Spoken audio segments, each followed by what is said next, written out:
بسم اللہ الرحمن الرحیم۔ دیکھیں، قربانی درست ہونے کے لیے جانور کا بے عیب ہونا، عیب سے پاک ہونا ضروری ہے۔ عیب دار جانور کی قربانی درست نہیں۔ اس لیے میں چند عیب دار جانور کا ذکر کرتا ہوں، چند عیبوں کا ذکر کرتا ہوں، اس کو آپ نوٹ کر لیں۔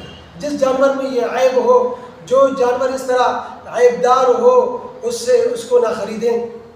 ایسا جانور جو مجنون ہو اور جنون کی وجہ سے چارہ نہ کھاتا ہو، ایسا جانور عیب دار ہے، ایسے جانور کی قربانی درست نہیں۔ اسی طرح جس جانور کو خارش کی بیماری لگی ہوئی ہو اور وہ بے حد کمزور ہو گیا اس کی وجہ سے، تو ایسے جانور کی قربانی بھی درست نہیں ہے۔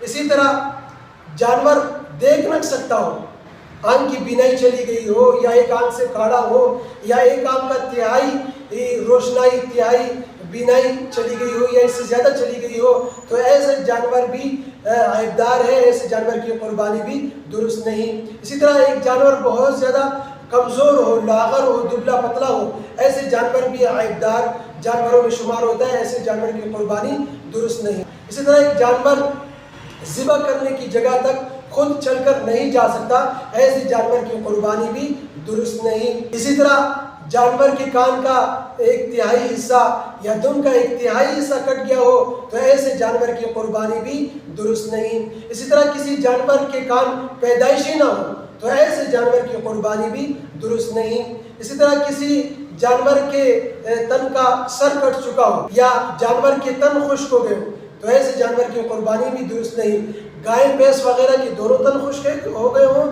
اور بکری وغیرہ کا ایک تن خشک ہونے سے یہ قربانی عیب دار بن جاتا ہے، ایسے جانور کی قربانی درست نہیں۔